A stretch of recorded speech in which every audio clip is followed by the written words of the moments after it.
Hey everyone, welcome back to another exciting episode of Attack Productions Tie Bankrupt, joined again by Fluff and Nick. What up, people? Howdy, howdy. In today's matchup is, well, it's Fluff taking on Nick. We got Hirudegarn taking on Bardock. Screw some older decks because this was actually recorded a week ago. And yeah, that's about it. Buttons, check them out. Let's get into it. What the Yeah. hell are you playing, Fluff? I decided to play Hirudegarn. I've always liked the set 4 leader, and I like the Hirudegarn package. And I've just been like dry on what to play. So I've been kind of brewing this list off and on. So I decided to bring it out to locals. So it really focuses on like that the 8-drop that Andrew Duvall made that tutors out the 6-drop or the other 8-drop or the 9-drop. And taking advantage off of being able to play those big free battle cards. Also, this deck has so much value, I forget about this, because it's set 14's added cards. Like, a free search there, then the Minutia, you draw a card and then you play at the end of your turn. It's a blocker if you need to protect yourself. Like, such good early value. Oh, the Tapion, yeah. That Tapion is yeah. That Tapion is such a hero. I think in the first game that I had this week, I played 3 Tapions in the first 2 turns. Well, you played And it it was like back to back against me and our friendly, I think. yeah. Yeah, it's a ton of value. The opponent either is forced to waste to KO, or I just get to block when I want to block. Or I have a 15k swing off of it. And the next turn if I decide I need to be aggressive. But I do need to pivot. If we're talking about value, we've seen the ability Bardock crew can totally do. And it did take them, what, 3 colors to figure it out almost? Yeah, Yeah. I would. Yeah. The yellow Bardock screw is clearly the best out of all of them that have been presented so far. I like it. It's especially now that the meta is more wide open. Yellow has obviously the best deck, some of the best decks in the game, but y just the yellow generic cards are so good. Like if you have like a solid engine, like any yellow deck's gonna be good. And in this case, I'm a huge fan of Bardock, and we have the Metal Leader courtesy of TCG Metals. Um, and I've tweaked the build a little bit, just wanted to play something different. And this play right here is generally value city. Typically, you don't want to play the Borgos. You with your 1-drop plays off the Unison, you either want to do the Bardock that searches or the Shugesh that draws a card, because you could potentially draw 4 cards on your awaken turn with it. But I was scrapped for the right Bardock screw cards even off searching, so it was a little miss, but I still had a 1-drop search. I still 1-drop to play, so I mean I still was able to generate enough value and get awakened and play. And I noticed, And go the on. thing that I really appreciate about Bardock's crew is how well it pivots between control and aggro. So the early game, it just kind of it's a resource engine, just a mad resource engine.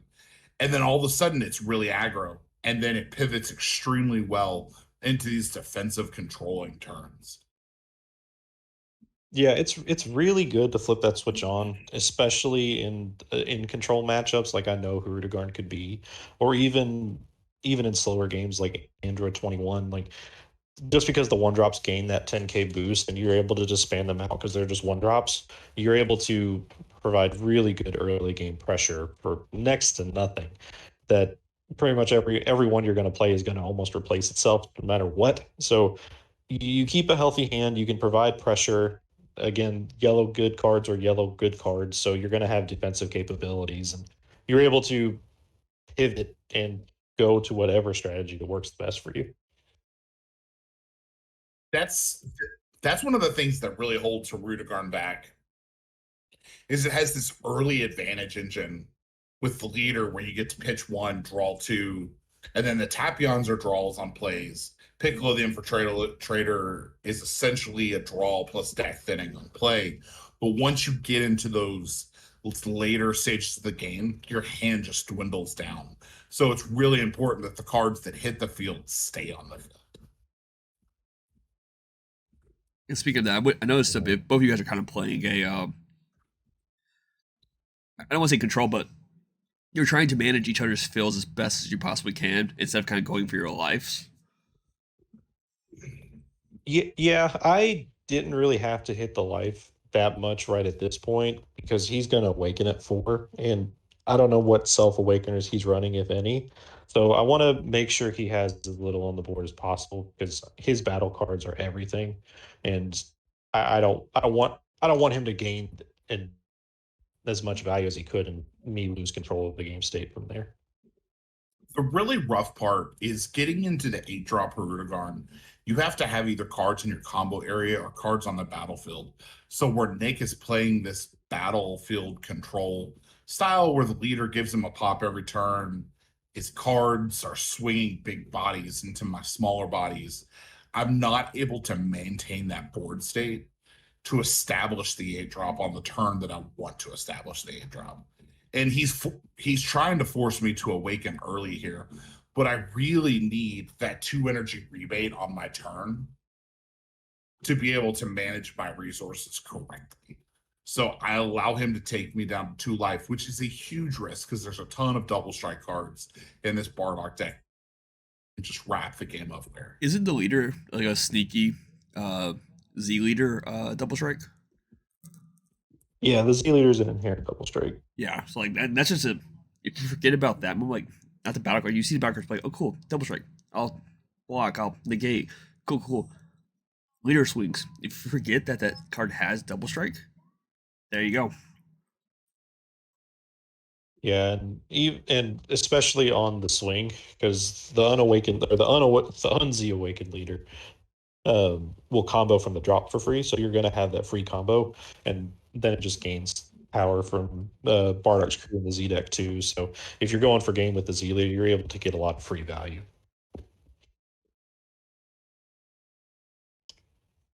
So this is where like Hirudegarn really wants to take control. A card that would be excellent in this deck is the SS2 Trunks Emotional Blow.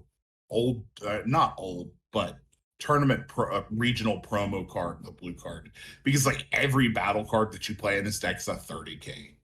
That Trunks would be so huge in this deck. Unfortunately, those Trunks are bought out everywhere, and I really think not having those Trunks really holds this Hirudegarn build back a little bit. Yeah, but I was a little worried once the Oob hit the board. It's kind of crazy how the engine cards I didn't really care too much about, but once you hit the generic good stuff, I was shaking a little bit. That Oob is amazing. If your opponent, Z charges 2 cards, you have a live Oob. It is susceptible to counterplays, but the card is so punishing if it hits the field. I always actually forget that But it's the energy reduction, not an activate main attack that plays it, because it becomes a 2-drop initially. and here's one of the new pieces for the deck is the Bardock promo. That dollar in card. most builds that yeah, in most builds where I run the card, I don't run the unison.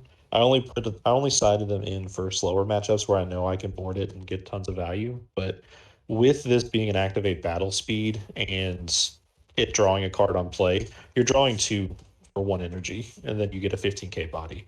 It has multiple effects which are cool, but just the draw 2 for 1 energy is stupid good.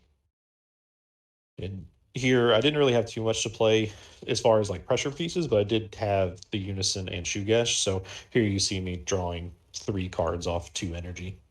Yeah.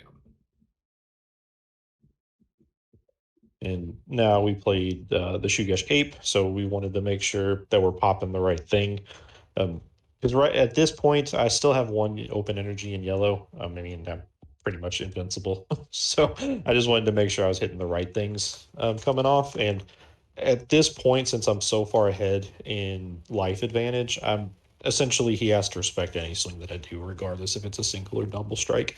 I don't feel like you can risk taking the life total down to get that super kill range. And popping that 8-drop Hirudegarn. That 8-drop Hirudegarn is so expensive. Blue is a rebate color, but you're paying 3 cards to put that card on the field. Not having that card stick around for at least 2 turns really sucks because you're essentially paying 3 energy to ramp an energy, and then if you swing, you get to play another big body out. So the longer that card's on the field, it's kind of like an exponential return. But Bardock's crew has such ability to just remove cards off the field that it just instantly dealt with the issue. And now I'm having to sacrifice cards out of my hand to not lose the game. So burning super combos early, burning defensive pieces early. Yeah, just forcing you to make the suboptimal plays to stay alive is essentially what I was going for, and it worked out pretty much because you're in a position where anything is deadly. Absolutely. Which here you're trying to, I think, you're swinging the leader right now, which is only going for 1 damage. But still, like at that point, I feel like any card now is deadly against you, Fluff, if you let that go through.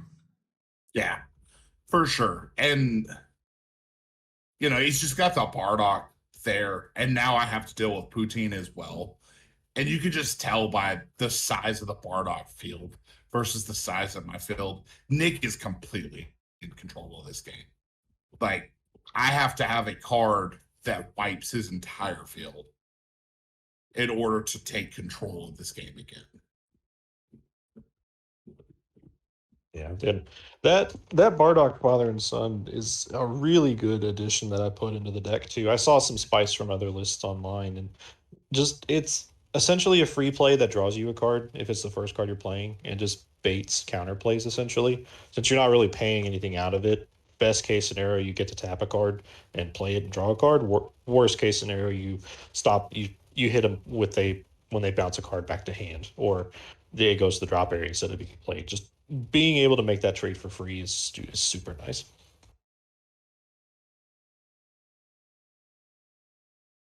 Yeah, I really like the Bardock father and son. The deck that I hobby really hard is Topo Lock.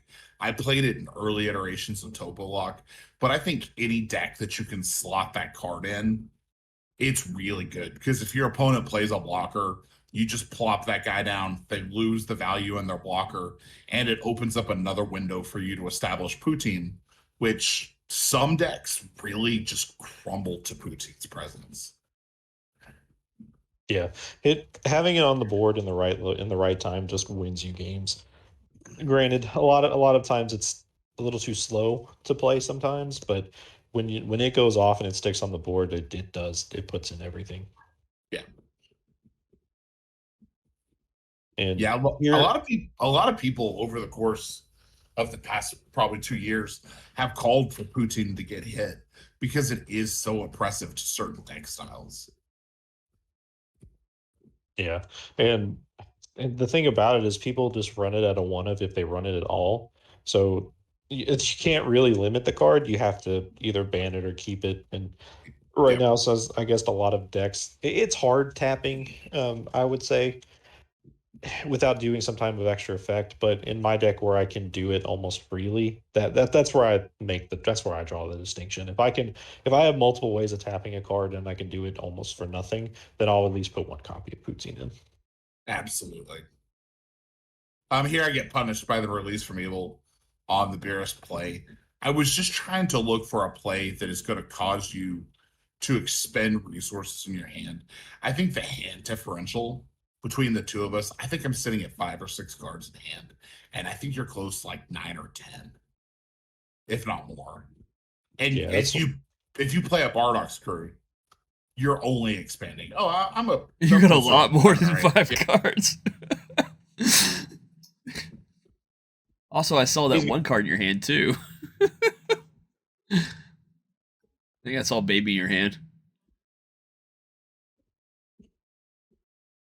Yeah, so here we do the effect.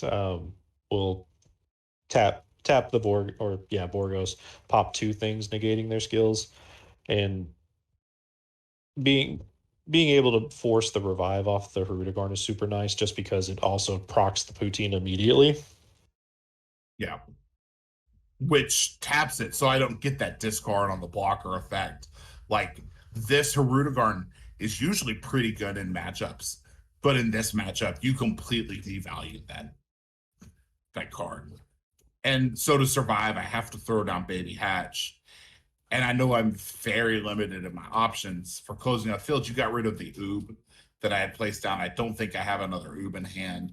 I don't have another 8-drop Hirudegarn to start taking advantage of building an engine.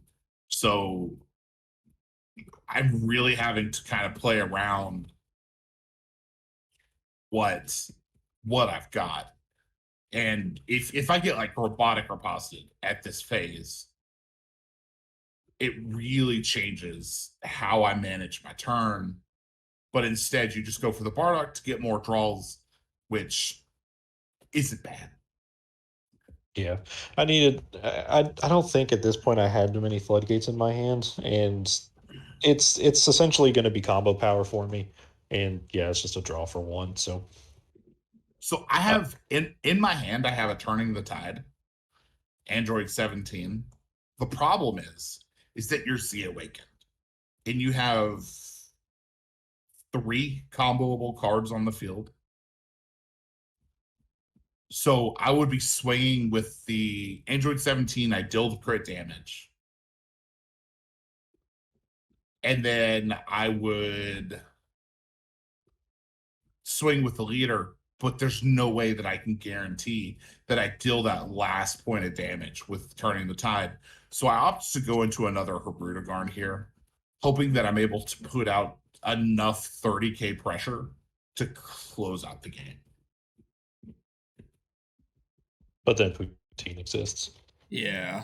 Yeah, and I was like, yeah, I just completely screwed this game up. I mean, Like, you still got Beers as an option to swing with him being tapped out. I mean, granted, he can still do if he had Release from Evil in his hands for free, but Beers initially swings 3 times, and each swing gets additional 5k, right? Yeah, yes, I I have not played a lot with that Beerus card, and I misunderstood the wording on the card. And so Nick clarified it. So I didn't perceive Beerus to be that much value. well, I was seeing and the thing 20. I was seeing 3 20k swings instead of a 20k swing, 25k swing, 30k swing. Yeah, well, and the thing about this point of the game too is, I mean, granted he will get the pressure, but the removal is almost non-existent, just because well, at this stage in the game, all my cards are relatively low cost, so he wouldn't be able to hit much if he did the effect. But I mean, still, just going for game for it would be enough. But I do have a release from evil from hand, so that's what I was waiting on to see if he would play a second Beerus to do the effect, or just immediately proc the first one. Yeah. That if I hadn't have goofed on the Hirudegarn play and walking into the Poutine, my solution would have been probably to play an Android 21, get a ramp, clear your field, triple strike in the lead, have 3 energy to tap to combo with. But I handled that turn completely wrong. And here I'm just not able to combo out from the onslaught that you have. And with that being said, thank you for tuning in. Keep in mind his buttons, links, description. Check him out. Bye.